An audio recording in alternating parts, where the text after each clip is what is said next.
Peço os irmãos aos suas vidas em Mateus capítulo 13.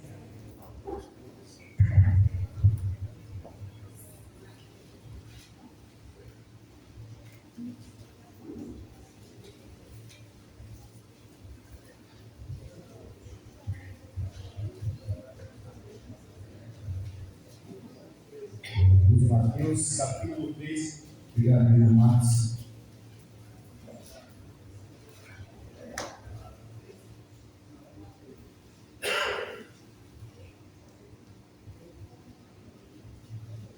Aí o seu irmão está ao seu lado, se tem alguém que está sem a Bíblia, possa ajudar ele, possa estar emprestando para que ele não possa estar lendo também, acompanhando a leitura conosco. Mateus capítulo 13, verso 24. Vamos ler 24 ao 30 e 36 ao 46. Amém, meu Senhor. Mateus 13, 24.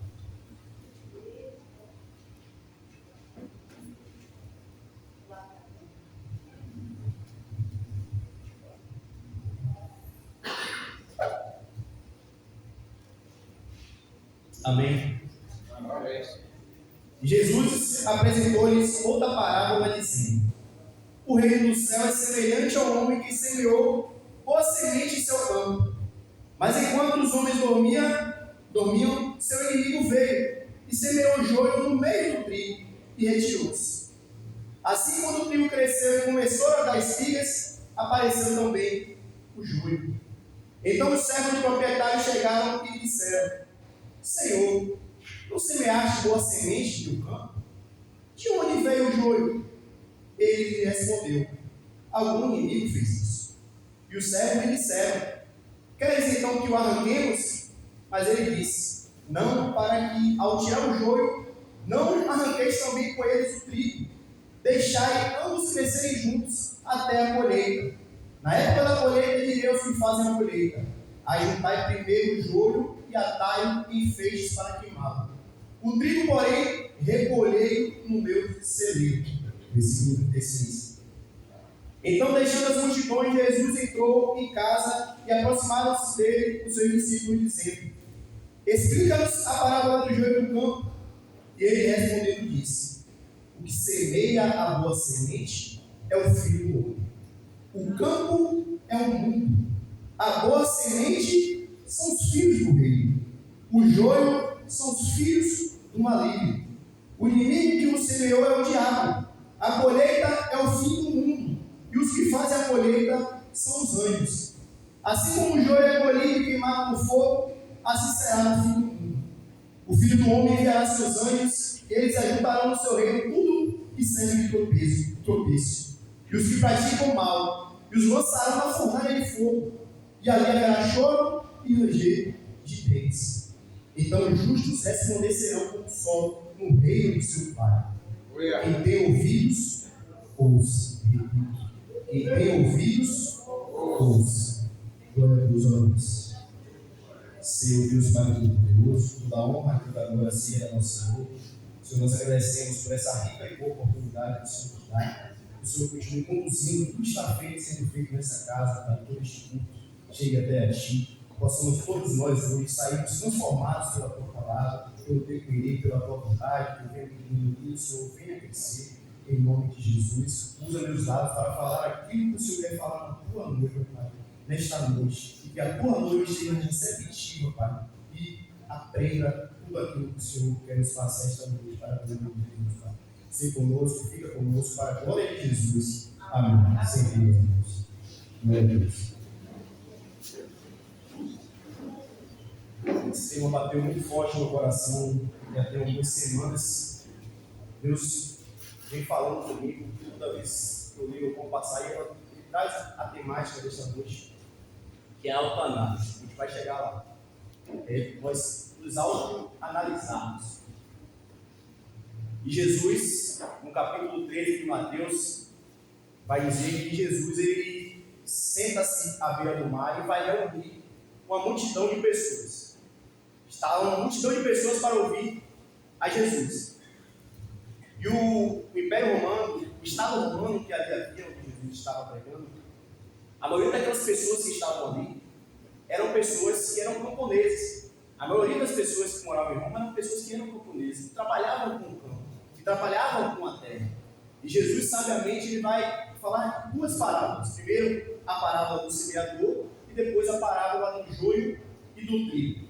Jesus aproveita o público, Jesus entende o público. Então, na beira do mar, todo mundo olhando para ele, Jesus vai começar a pregar. Jesus vai começar a falar em parábolas. Mas o que é uma parábola? A parábola, ela tem a ideia de passar um ensinamento, de passar um ensino para aqueles que estão escutando. E aqueles que estavam escutando eram pessoas que entenderiam o que a parábola queria dizer. Se eles eram camponeses e Jesus estava falando de terra, a lógica era que eles entendessem.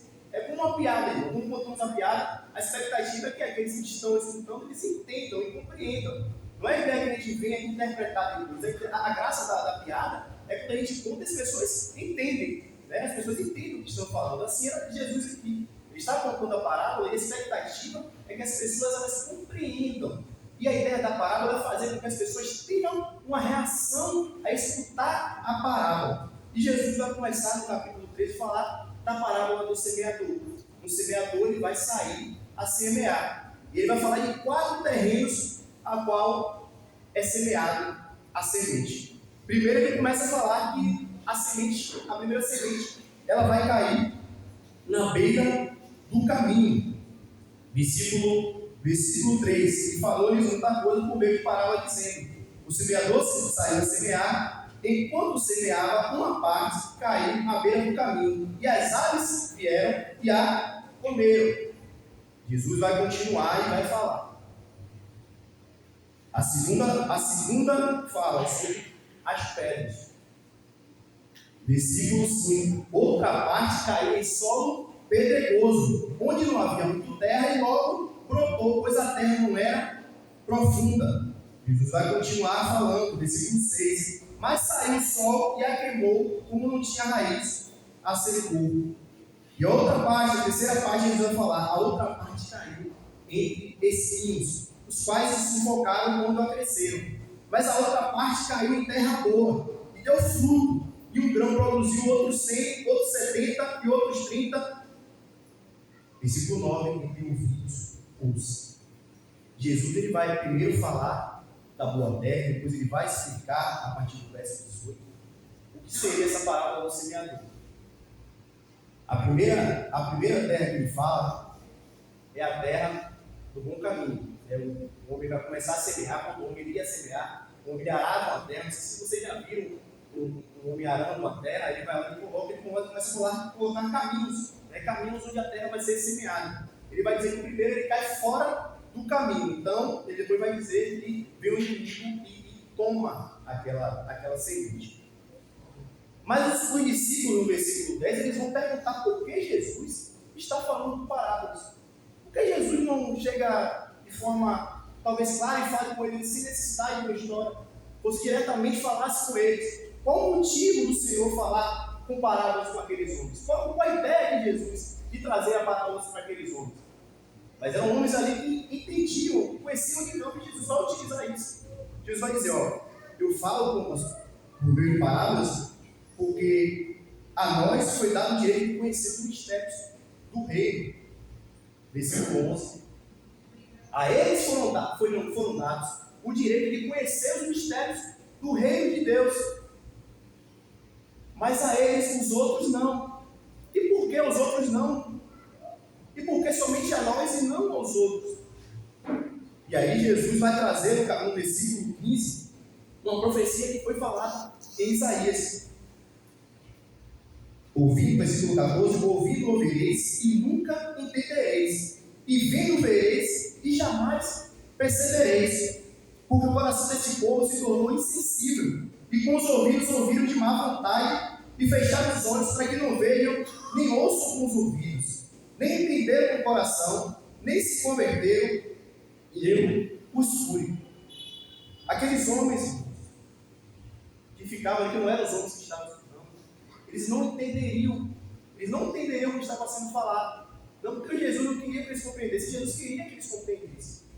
Mas houve algo neles que impediam que eles entendessem aquilo que Jesus estava falando. Ao contrário daqueles que receberam a Cristo como Senhor e Salvador, que receberam o semeador e agora estavam tendo oportunidade de entender a palavra de Deus. Ele vai dizer que, porque o coração deste povo, versículo 15, tornou-se insensível. O coração desse povo é insensível, os ouvidos não conseguiam ouvir, os olhos não conseguiam ver, eles não conseguiam, eles tinham todos os órgãos. Assim como nós não temos nossos órgãos, nós não temos o nosso ouvido, nós não temos os nossos olhos. Mas no versículo ele vai dizer: quem tem ouvidos, ouça. Quem tem ouvidos, compreenda. Mas esses homens não compreendiam porque o coração deles não estava inclinado a aprender. Os olhos deles até enxergavam, até viam, mas esses olhos não captavam a mensagem de Deus.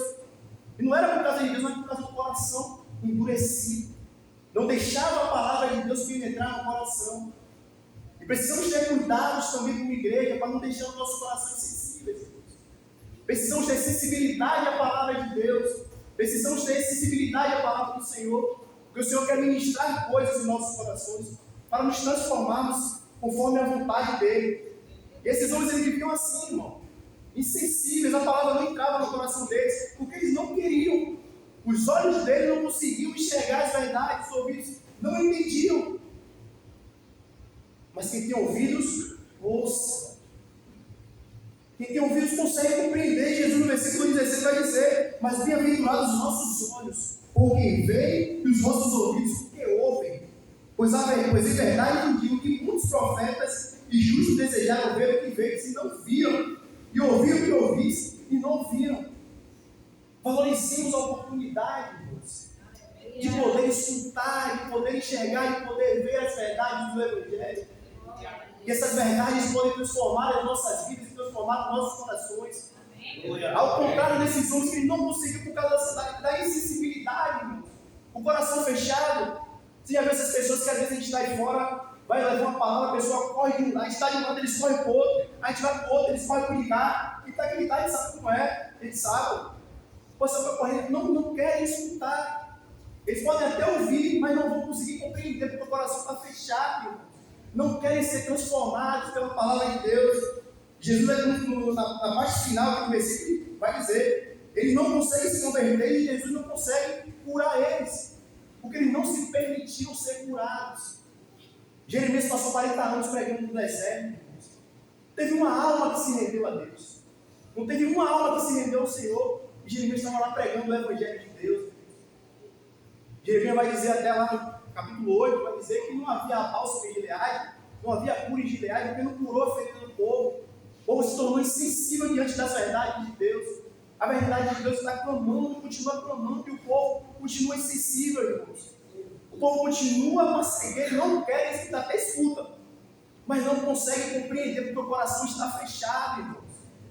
A gente estava recentemente conversando com um rapaz, aí fora, conversamos com um rapaz. Essa palavra eu conheço, de cabo a rabo conheço essa palavra, conheço isso tudo aí, essa escritura, eu quero voltar para falar, mas era perceptível que o coração dele estava fechado para as verdades do Evangelho. Não adianta nós termos todo o conhecimento da palavra, conhecer isso aqui tudo, e essa palavra não transformar as nossas vidas. Eu fiquei impactado, eu estava pensando nesse dia, eu falei: meu Deus, tem pessoas que talvez, eu estou aqui pregando a falta de conhecimento, é preciso a busca do conhecimento, porque cada dia que nós buscamos e conhecemos mais a Deus, mais nos transformamos conforme a vontade e o querer de nosso Deus. Mas muitas vezes, irmãos, pessoas, irmãos, na simplicidade, pelo pouquinho que aprendem do Evangelho de Deus, elas são transformadas pelo Senhor. Eu fiquei pensando, falei: meu Senhor, tem pessoas que estão lá naquela igrejinha bem simplesinha, mas um pouquinho do Evangelho que entrou no coração dela, ela foi sensível e escutou o Evangelho dela, o Evangelho de Deus.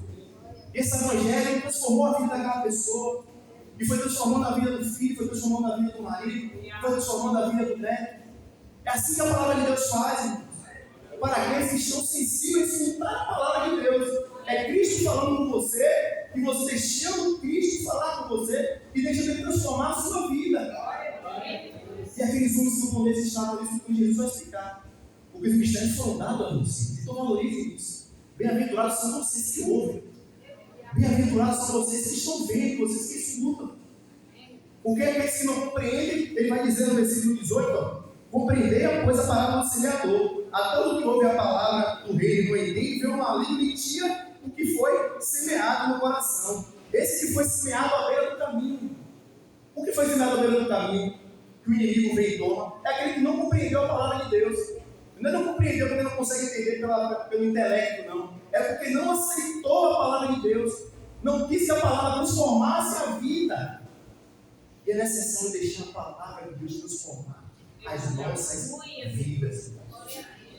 Não estejamos nós com o coração fechado às verdades do Evangelho. Há um querer de Deus de transformar todos aqueles que aqui estamos. Há um desejo, um querer de Deus de transformar as nossas vidas. Amém, irmãos? Amém. Aproveitemos os nossos sentidos. Valorizemos isso. O nosso olhar, o nosso ouvido. Por isso que Jesus vai sempre repetir. Lá no Apocalipse, vai falar: quem tem ouvido, ouça. Quem tem ouvido, ouça a verdade de Deus. Escute a verdade do Senhor. Utilize o órgão que Deus te deu para Ele. Utilize o seu olhar para Ele, o seu ouvido para Ele, o seu olhar para Ele. Utilize todo o seu ser para o nosso Deus, para compreender as verdades do Senhor. E Jesus vai continuar falando. Já falou com os camponeses e continua falando com os camponeses que ali estão escutando, os homens que trabalham com a terra. Jesus vai contar agora uma outra parábola do joio e do trigo. O semeador, ele sai a semear, a levar a semente. E essa semente, ela é colocada em campo.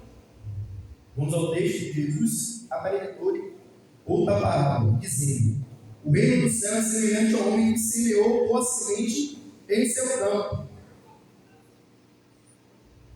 Mas enquanto os homens dormiam, seu inimigo veio e semeou joio no meio do trigo e retirou-se. E assim, quando o trigo cresceu e começou a dar espigas, apareceu também o joio. Jesus vai explicar, a partir do verso 66, ele começa a explicar essa parábola do joio. Ele vai começar a explicar quem é o campo. E muitas vezes nós começamos a trazer para dizer que o campo é a igreja de Deus. O campo não é a igreja de Deus, o campo é o mundo. O joio e o trigo, ele é plantado no mundo. É no mundo. O campo, Jesus vai explicar aqui que o campo é o mundo. A partir do verso 36 ele explica. Versículo 37. O que semeia a boa semente é o filho do homem. 38. O campo é o mundo. O campo é o mundo. E quem é a boa semente, ele vai dizer no versículo 37. A boa semente, versículo 38, são os filhos do reino. E o que semeia a boa semente é o filho do homem. O semeador é Cristo. O campo é o mundo. O trigo são os filhos do reino. E o joio é aqueles que o Satanás plantou na terra. Muitas vezes a gente traz isso para a igreja, mas na igreja está é joio, é trigo, pode até haver, irmão, mas a ideia é no mundo. Aqueles que são contados no mundo são os filhos de Deus, e tem também os que são contados que são os filhos do diabo, os filhos do maligno. A palavra não diz, os adolescentes aqui estão cansados de ouvir falar isso a rodinha toda, né? Quem sabe toda vez na vida, eu sempre relembro isso, que os filhos são aqueles que receberam a Cristo como Senhor e Salvador das suas vidas. Esses são os filhos do reino. João capítulo 1, verso 12. A todos os que receberam foram lhe dado o direito de ser chamados de filhos de Deus, filhos adotivos do Senhor. Esses são os filhos de Deus. Antes de recebermos a Cristo como Senhor e Salvador, somos somente criaturas. Mas quando recebemos a Cristo, agora somos filhos de Deus. Então, o semeador é Cristo, semeia o trigo, e o trigo somos nós. Né? Só que aí eu li essa passagem e vi ali e falei: mas quem sou eu, Senhor? Mas quem sou eu? Sou o joio ou sou o trigo? Mas tocou profundamente. Eu falei: meu Deus, mas quem sou eu? Quem somos nós, irmãos? Somos o joio ou somos o trigo? O convite foi feito para nós sermos o trigo. Mas temos nos comportado como o trigo ou temos nos comportado como o joio? Na minha cabeça eu sou trigo. Mas será que eu realmente sou trigo ou eu sou joio? Só Deus sabe. Só Deus sabe se eu sou joio e se eu sou trigo. E foi isso que me afligiu. Isso que nos deve fazer pensar. Será que somos o joio plantados pelo diabo? Ou somos o trigo a qual nos plantados por Deus? Porque muitas vezes, como os jovens como é falado hoje na internet, né? Só temos o sabor trigo. Mas na verdade somos joio. E é preciso que a gente reflita em Deus. É preciso que a gente faça uma autoanálise de quem somos e de como o Senhor nos vê. Como é que o Senhor nos vê? Será que Ele tem nos visto como joio ou como trigo?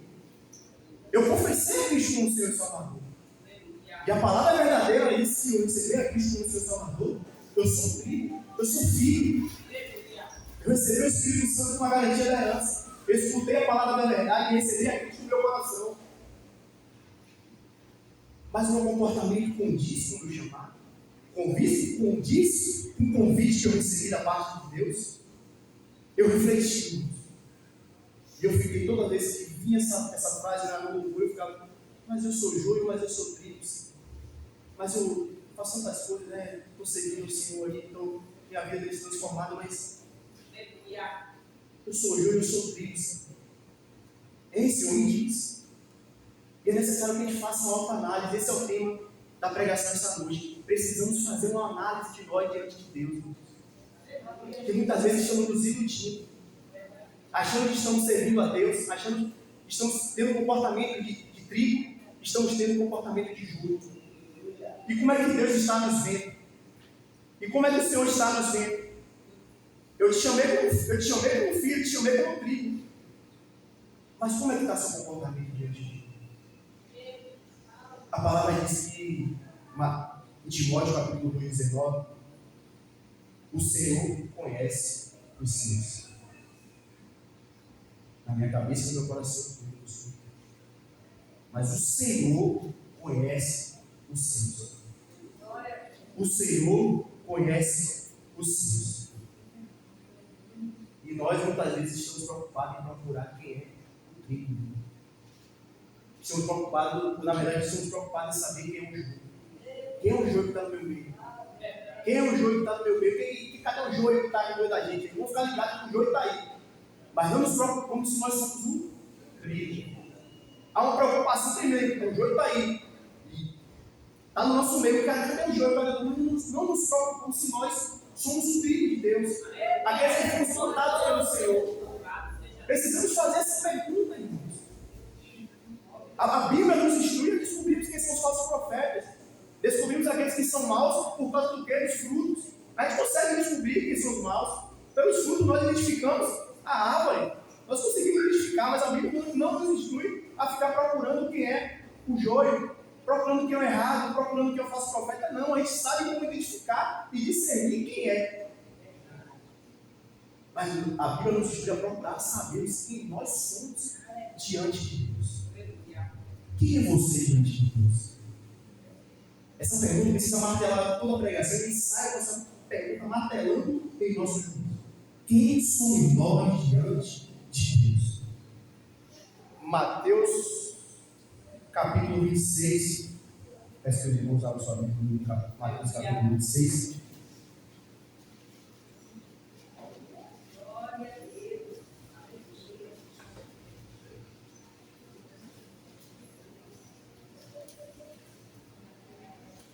A autoanálise, irmãos, é algo necessário para aqueles que estão em Cristo Jesus. Não é algo que logo no início a gente faz e para. E muitas vezes na rotina a gente acaba se acostumando com o sagrado. E a gente não deve se acostumar com aquilo que é sagrado, irmãos. Não é um baba que eu vou ali todo sábado, não é um trabalho que eu tenho todo dia, não. Estar na presença de Deus é algo valioso, irmãos. Ter relacionamento com Deus não é algo rotineiro, não é algo que deve fazer parte da nossa vida e deve ser o principal das nossas vidas. Amém. A gente precisa entender isso, não nos acostumarmos com o sagrado, com as coisas de Deus. É preciso que as reflexões que nós fazemos sejam constantes diante de Deus. Não achemos que estamos plenos diante de Deus. Estamos perfeitos diante, já somos o trigo do Senhor. Não, reflitamos, Senhor. Reflitamos diante do Senhor. Quem somos nós diante de Deus? 1 Coríntios, irmãos, falando sobre a ceia, esse texto que a gente já conhece. Hoje a gente vai chegar em Mateus 26. Vai falar que a palavra diz que cada um examine-se a si mesmo. Olha o que Deus fala: examine-se o homem a si mesmo. Faça uma autoanálise de vocês. A Bíblia vai dizer que homens ali estão comendo de forma indigna, de qualquer maneira, sem esperar uns aos outros. Aí Paulo vai peraí. Vocês esqueceram de quem foi que morreu por vocês?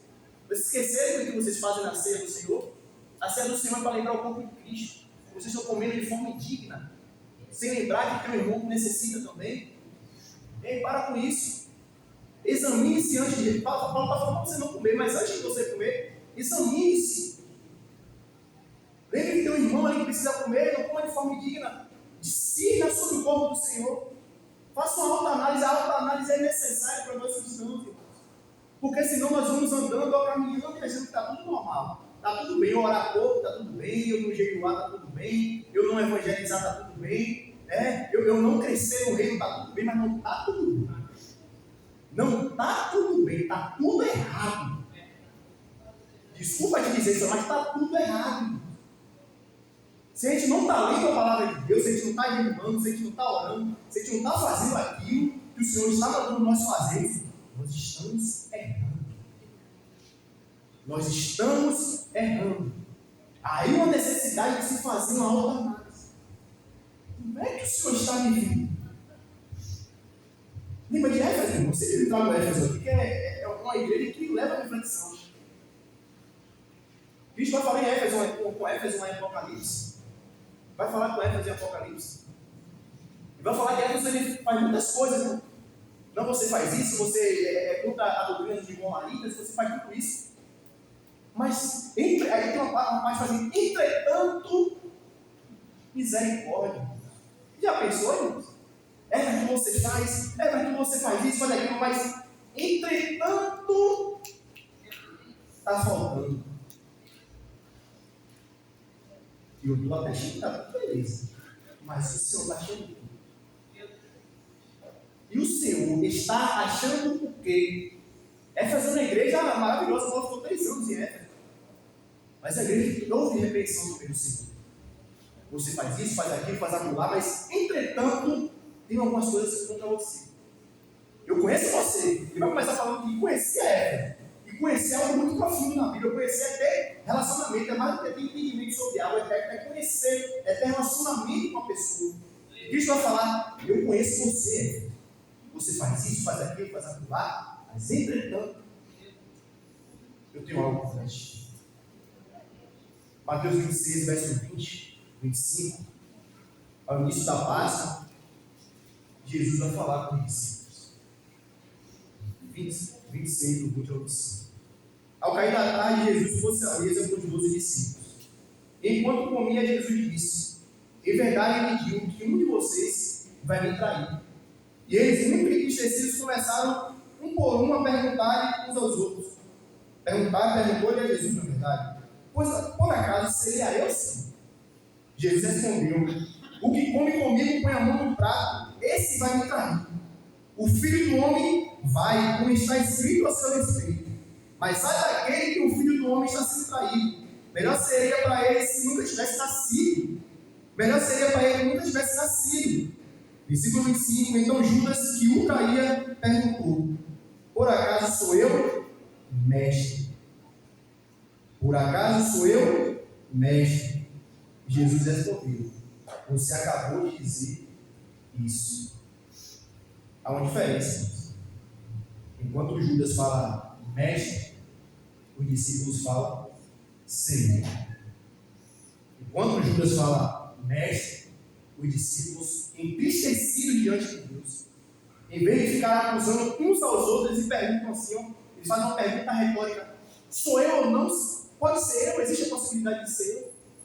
É como se eles estivessem dizendo: por acaso seria eu, Senhor? Muitas traduções levam de aqui, mas tem o mesmo entendimento.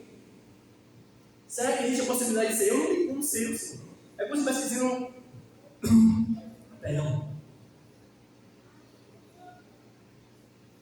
É como se estivesse dizendo, eu não acredito que pode ser eu, Senhor. Eu não acredito que possa ser eu que vai te trair, Senhor. Não pode ser eu, né, Senhor? Não sou eu, né? Não sou eu. A expectativa dele é que a resposta de Jesus fosse não.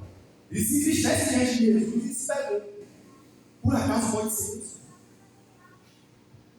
Imagine vocês andar e caminhar com Cristo. Ver todos os milagres que Cristo fez. Quantas maravilhas o Senhor fez. Quantas coisas o Senhor fez. E naquele momento Jesus fala assim, daqui está no meu meio que vai me trair. No meu coração eu falo logo, Senhor, não preciso te trair, não é? Eu erro. Eu não largo o seu pé não, Jesus. Eu erro, não vou te largar não. E por todo a hora que eu falo a mesma coisa.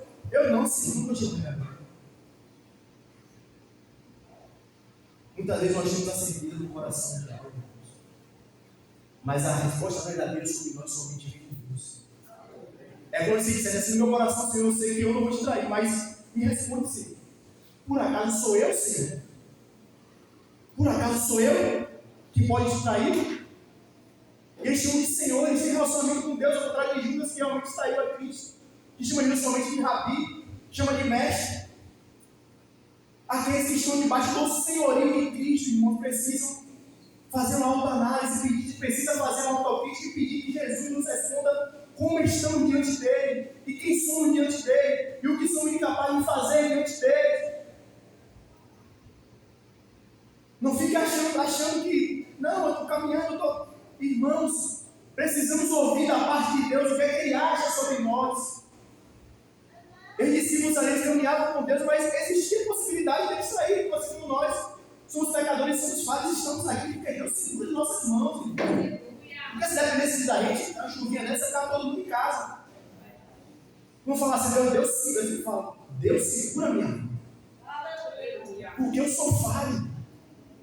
Eu sou falho. Mas eu quero ouvir a sua resposta. Como é que eu estou diante do Senhor? Como é que o Senhor me vê? Não é como eu estou me vendo, que eu estou me vendo perfeito. Perfeito de uma forma que eu não sou capaz de trair o Senhor.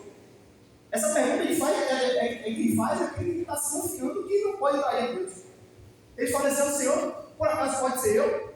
Esperando que a resposta fosse não. Já perguntam, já na pergunta retórica de uma forma que a resposta seria negativa. Mas ele sabia que a resposta verdadeira só viria daquele que pode sondar o meu e o seu coração. Que pode escanear a todos nós e sabermos como estamos. Não nos acomodemos diante de Deus. É para nós, realmente, irmãos, nos transformarmos. Essa palavra, quando chega para mim, eu fico feliz porque é Deus me transformando. Eu sei que Deus está gerando coisas boas para crescimento meu e de vocês. É a palavra que Deus está falando assim, é para a gente crescer. A gente parar de ser menino. Parar de ser neném na frente, de ser crescer na frente. Quem somos nós? Precisamos nos examinar e pedir que o Senhor nos dê feedback. Eu trabalhei numa empresa que eu achava maravilhoso, porque a empresa, a cada 3 meses, ela me chamava e me dava um feedback para saber como eu estava. Para a gente, se ajustar. Assim como o nosso relacionamento em casa, precisamos ser assim também. O que eu estou errando ali? Como é que eu posso melhorar? Eu sei que eu estou errando bastante, mas como é que eu posso melhorar, irmãos? Como é que eu posso melhorar, Senhor? Isso é quem tem relacionamento com Deus, irmão. Quem não tem relacionamento não está nem aí, mas quem tem, quer melhorar para agradar a Deus. Quem quer melhorar e agradar a Deus? Todos aqui, irmãos. Então quem tem relacionamento com Ele quer melhorar. Eu acompanho o tenista, o número 1 do mundo, né? Ele sim, né? Todas as vezes que eu vou assistir novamente as entrevistas dele no final da entrevista. Ele não sai acusando ninguém, culpando ninguém. Ele sai, olha, eu posso melhorar aqui, posso melhorar lá, posso melhorar de diversas formas. Nem tudo, irmãos, que acontece no nosso meio é para nos entristecer, não, irmãos. É para nos transformar. É os nossos erros vão nos amoldando, os erros que estão do nosso lado. Tudo isso é para nos amoldar. Se Deus te colocou em um ambiente, em um certo local, é para que você melhore, para que você cresça, para que você a cada dia vá fazendo a vontade do nosso Senhor e nosso Deus.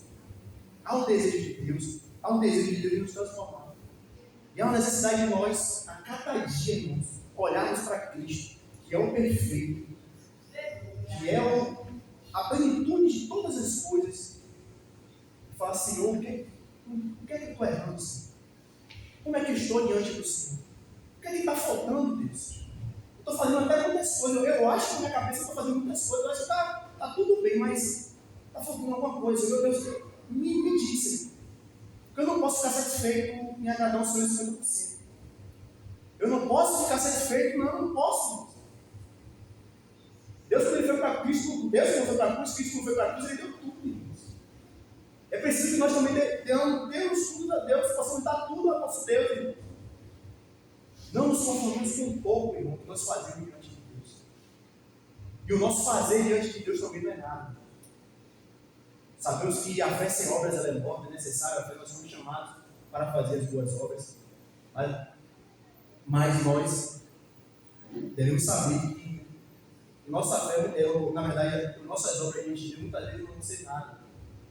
Precisamos fazer porque fomos chamados para fazer isso. Nos alegramos por fazer a vontade de Deus.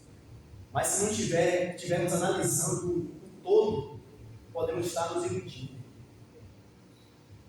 Nessa mesma passagem que eu falei em Mateus capítulo 7, que Deus conhece os falsos profetas ali, né, pelos frutos dele, né? Os maus ele conhece pelos frutos que eles dão. Ele vai continuar dizendo: nem todo que me chama de Senhor, Senhor, entrará no reino do céu. Nem todo que expulsa o demônio, que fala, ele faz, não, nem todos entrarão no reino do céu. Nem todos, e vão escutar, muitos deles vão escutar, mas apartaram de mim que eu não os conheço. E conhecer para ter relacionamento. Conhecer a Deus é relacionamento com Deus. É ter querer estar com Ele, é querer andar com o Senhor. É querer aprender dele, é querer melhorar. É ter humildade, irmãos. Nós passamos, muitos irmãos cristãos essa semana, passamos uma situação, né, do meu irmão, que o meu irmão, ele se abriu e começou a falar uma falha que houve. Ou uma falha que houve com a vida dele. Eu acho o resto tão de um homem de Deus, tão de uma pessoa que foi plantada por Cristo, foi plantada pelo Senhor, e foi plantada como semente, uma semente na terra, uma semente de filho de rei, filho do rei. Porque ela mostrou ali uma humildade, eu errei, eu falhei. Ela se autoavaliou e ela reconheceu diante dos irmãos ali. Primeiramente ela deve ter se reconhecido diante de Deus, e depois ali diante dos irmãos, falar: meu irmão, eu peço perdão a todos ali. Eu falei: meu irmão, isso é porque o Espírito faz isso. É quem tem o Espírito que faz isso. É só quem tem o Espírito que faz isso. Quem não tem o Espírito reclama de tudo. Quem não tem o Espírito, ele não vai se preocupar com isso não, ele não tem sensibilidade à palavra de Deus não. É igual aqueles que eu falei no início, de sensível, que a palavra de Deus não penetra. Esse que faz isso, é que a palavra de Deus penetrou no coração. É que a palavra de Deus está gerando vida nele, ele vai se transformando, ele tem humildade. Ele vai falando que o Espírito está aqui, o Espírito conduz ele a fazer esse tipo de coisa. O Espírito habita nele, esse é o Filho de Deus. Esse que recebeu a Cristo, e recebendo a Cristo, recebeu o Espírito Santo de Deus. Recebeu Deus habitando nele. Não por ele, não é ele, é o Espírito que habita nele, é Deus que habita nele. E é isso que o trigo faz. O trigo reconhece, o trigo não fica reclamando, o trigo quer sempre melhorar, quer fazer a vontade de Deus. Ele se coloca debaixo do senhorio de Cristo. E Cristo vai guiando a vida dele, vai guiando o caminhar dele, onde é que ele vai, onde é que ele anda. Está andando errado ali, vem para cá que está errado ali. Não. Mas aquele que é apontado por Satanás, ele não quer escutar. Se você é um trigo, se você tem um espírito, irmão, por mais que muitas vezes você seja cabeça dura, eu sei que você tem um espírito, irmão. E o Espírito habita em você, o Espírito incomoda você para você se transformar. Aqueles que não têm, eles ficam aí. Você fala, não escuta uma palavra de Deus, a palavra não penetra, não permite que a palavra de Deus penetre no coração. Coração insensível, o olho não enxerga, o ouvido não consegue compreender, não utilizam os olhos para compreender a vontade de Deus. E Deus está ministrando, Deus está falando, sabe por que Deus faz isso? Porque Deus corrige a quem ama. Deus corrige a quem ama, não fica reclamando, dói mesmo. Eu fico assim, é um louvor, daqui a pouco fica um louvor ali agora, falando, né? Louvor fornalha ali, e pega e roda e me quebra. Eu falo com Deus para Deus me quebrar, eu falo, me quebra devagarzinho, Deus. Tem irmão que pega e quebra isso. Eu falei, não, pelo amor de Deus. Quem disse isso? Deus sabe muito, Deus pega, irmão, se chora. Então, Senhor, eu falo você, falando, Deus, quebra, mas quebra devagarzinho. Senhor. Deus vai quebrando, Deus vai me ajustando conforme eu queria. Eu confio no caminhar de Deus na minha vida. Deus começa ali, ó, muitas vezes você quer fazer, mas Deus tem tanto cuidado com você que ele vai te quebrar, mas vai devagarzinho, para você não se ferir. Mas você quer, não, eu quero fazer nada, Deus. Calma. Devagarzinho, olha o cuidado de Deus na sua vida. Ele vai pegando o vaso, aí rápido, Deus vai pegando o vaso e vai ajustando, ó. Conforme vai pedir para Deus quebrar de você. Se você está disposto, é com você e Deus. Mas eu peço devagarzinho. Mas Deus vai quebrar, mas vai com carinho para não me machucar. Você está doido, irmãos? Rapaz, você é doido. Quebra. Uma vez eu comecei com o irmão em Flórida, o irmão teve uma perda muito grande na família. O irmão falou, meu irmão, isso que eu louvor muitas vezes, esse louvor ele canta, mas a gente não gosta do que está cantando. O irmão estava passando a luta, ele perdeu o familiar que ele amava. Ele falou, meu irmão, esse negócio de quebrar para fazer vaso dói. E eu fiquei olhando para ele e falou, mas a gente canta, mas não sabe o que está cantando. E ele veio no grupo ali falando isso. Então peça para Deus te mas eu, o que Deus vai para mim, faça. Devagarzinho. Vai devagarzinho para que eu possa compreender as suas verdades e fazer o que mas precisamos perguntarmos a Deus, falarmos com Deus, esse relacionamento com Deus, para que a gente possa crescer, para que a gente possa ser conforme o querer de Deus. E é isso, irmãos. Há um grande perigo, irmãos, de nós não refletirmos. Um texto que bateu também muito no meu coração, está no livro de continuando no livro de Mateus, a partir do capítulo 22. Já preguei sobre essa passagem aqui, mas primeiras vezes que eu recebi a oportunidade. A parábola da festa do casamento, mas uma parábola. Estou falando de parábola, então eu vou dar utilidade às parábolas. A parábola da festa do casamento. Todo mundo aqui recebeu um convite, né? Ele nos convidou a todo mundo. Eles foram convidados para esse convitezinho que nós temos aqui, né? Alguns foram convidados, já foram convidados e já aceitaram o convite de Jesus. O convite foi dado a todos. Vamos ao texto. Então Jesus voltou-lhe a falar por meio de parábola, dizendo: o reino do céu é semelhante a um rei que celebrou o casamento de seu filho. E enviou seus servos para chamar os convidados para a festa de casamento, mas eles não quiseram vir. Depois enviou outros servos ordenando: dizei aos convidados: meu banquete já está preparado. Meus melhores bois e novilhos já foram abatidos e tudo está pronto. Vinde para o casamento. Eles, porém, fizeram pouco caso do convite e foram para o seu campo, outro para seus negócios, e outro agarrando seus servos, maltrataram-os e os mataram. Mas o rei ficou furioso e, enviando seu exército, destruiu aqueles homicidas e incendiou a cidade deles. Então disse aos servos: na verdade, o banquete do casamento está preparado, mas os convidados não eram dignos. Vou repetir: mas os convidados não eram dignos. Ide pelos cruzamentos das ruas e convidai-os para o casamento. Quantos encontrares? E aqueles servos saíram pelas ruas e reuniram todos que encontravam, tanto os maus quanto os bons. E o salão do oficial ficou cheio de convidados. Mas quando o rei entrou para ver os convidados, encontrou ali um homem que não se vestia com os trajes nupciais e perguntou: amigo, como entraste aqui sem trajes nupciais? Ele, porém, calou-se.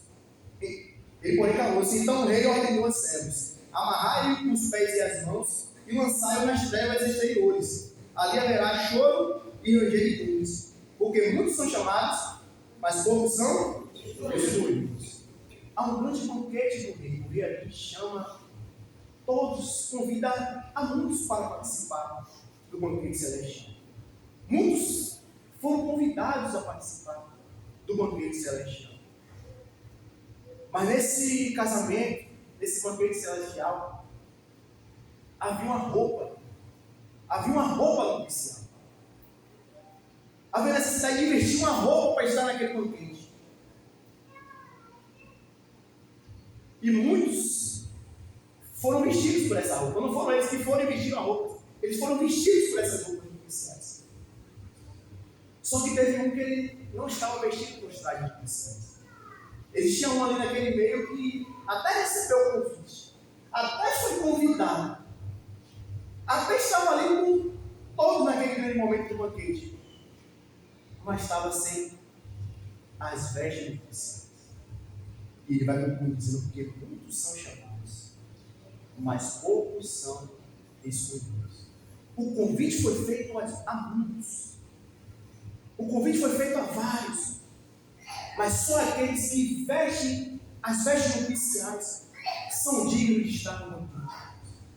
E como sabemos se estamos vestindo as vestes nupciais, as vestes de Deus, essas vestes são vestidas em nós, se muitas vezes estamos vivendo como joio, ou vivendo como joio, e não como trigo. As vestes de Cristo foram colocadas em nossas vidas. A veste da santidade, a santidade é algo muito amplo. A santidade é nós fazermos a vontade de Deus, fazermos a vontade daquele que nos chamou para sermos separados. Nós vestimos essas vestes, o convite foi feito a todos nós, mas estamos vestindo as vestes nupciais de Deus. Fomos chamados, mas fomos escolhidos. Estamos vestindo as vestes de Deus. Muitos foram chamados, mas poucos são os escolhidos. E eu creio que aqui há muitos escolhidos. Estão prontos para serem transformados. E essa veste ela vai ser vestida devagarzinho. Essa veste do Senhor. E essa veste é a veste de Cristo. Ele é a nossa veste. É Cristo que é a nossa veste. São os atributos deles, os atributos comunicados deles que estão sendo passados a nós, a todos nós que recebemos a Cristo como Senhor e Salvador. Deus quer nos transformar, a nós voltarmos à nossa imagem e a semelhança de Deus, que foi borrada quando nós caímos com o pecado. E Cristo Deus vai restaurar tudo isso. Precisamos vestir as vestimentas da santidade. Precisamos nos vestir com os atributos de Deus em nossas vidas. Deixamos Deus nos transformar e fazer com nossas vidas o que Ele quer, porque é para isso que nós viemos. Nós não viemos para satisfazer o nosso próprio ego, nós viemos para sermos filhos, para sermos adoradores. É para isso que nós viemos aqui na terra. É para isso que nós fomos criados, para adorar ao nosso Deus. Sempre lembro disso, porque muitas vezes nós esquecemos disso. Recebemos o convite está na nossa mão, mas e a vestimenta? E o meu comportamento é de joio ou de trigo? Eu tenho me autoavaliado. Eu tenho pedido ao Senhor que me diga como eu estou. Eu tenho feito isso. Senhor. A gente não sai daqui da mesma maneira essa noite. Eu queria começar da mesma maneira essa noite. E para encerrarmos o Salmo 139, de alguém que refletia. De alguém que refletia, alguém que olhava para si mesmo e via como estava diante de Deus. Quem era ele e quem era o Deus que ele servia. Salmo 139.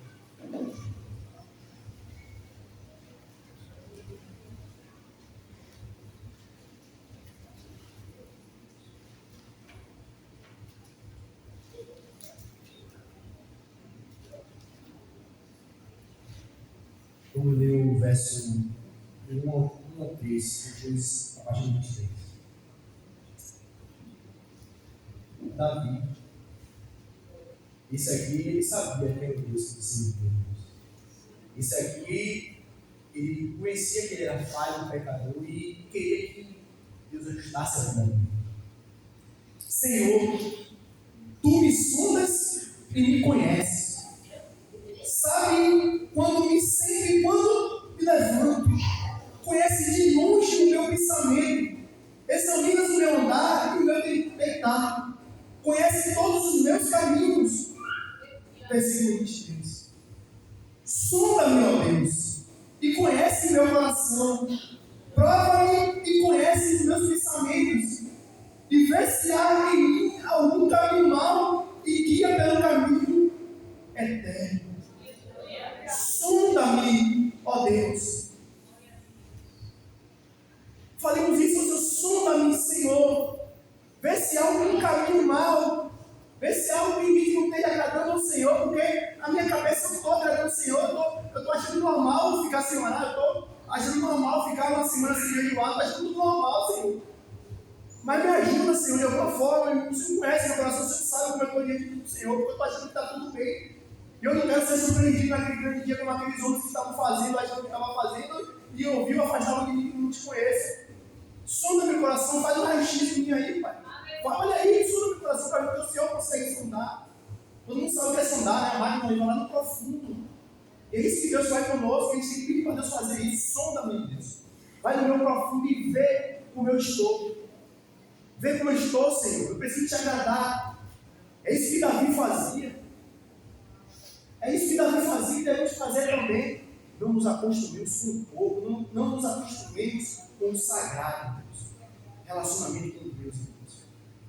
Perguntemos aí, conversemos. Quando nós temos nossos relacionamentos, nós não conversamos, queremos melhorar, queremos. É o nosso relacionamento com Deus que é o principal. Para a gente não escutar. Entretanto, não. A gente quer agradar a Deus de todas as formas. Eu sei que não é fácil. Isso não é fácil, a gente está falando aqui, mas não é algo fácil. E eu peço a Deus, nós devemos pedir a Deus que nos ajude. Porque não é fácil. Quando a gente vê, já está falhando, a gente está reclamando, mas me ajuda, Senhor, porque eu quero te agradar. Porque muitas vezes a gente vai seguindo aí, achando que está tudo normal. Mas nos ajuda, Senhor. Essa deve ser a nossa oração. Me ajuda, Senhor. O Senhor conhece meu coração, sabe me caminhar, sabe o que o Senhor quer da minha vida, sabe me caminhar, sabe me levantar, sabe me obedecer. É o Senhor que sabe. Então só Ele pode dar a resposta correta de como estamos diante dele. Perguntemos todos os dias que essa pergunta seja constante para nós cristãos. A pergunta constante: como é que eu estou diante de ti? Porque o Senhor tem a resposta para todo mundo. Amém? Glória a Deus, eu agradeço pela minha rica e boa oportunidade.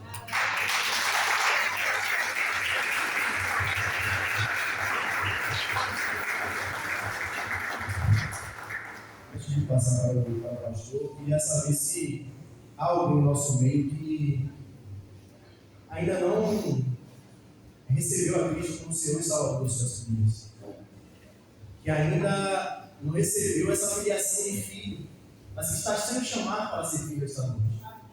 Há alguém em nosso meio que ouviu a palavra da verdade, que essa palavra pode penetrar no seu coração, o Espírito Santo falando com você essa noite, e você quer vir aqui e receber a Cristo como Senhor da sua vida. Tem alguém? Levante sua mão essa noite. Há alguém em nosso meio? Há alguém que escutou a palavra e por algum motivo se afastou do caminho, saiu dos caminhos do Senhor, mas que quer retornar esta noite? Quer retornar para o Senhor, quer confessar a Cristo mais uma vez como Senhor e Salvador das suas vidas? Há alguém no nosso meio? Não fique com vergonha. A palavra diz: se aquele que confessar diante dos homens, eu te confessarei diante do Pai. E o Senhor não é como nós que podemos falar uma coisa e não dá. O Senhor ele faz, ele cumpre. Romanos vai dizer que aquele que nele crê nunca será envergonhado. Levante sua mão, sai do seu lugar, alguém. Amém. Deus abençoe a todos em nome de Jesus.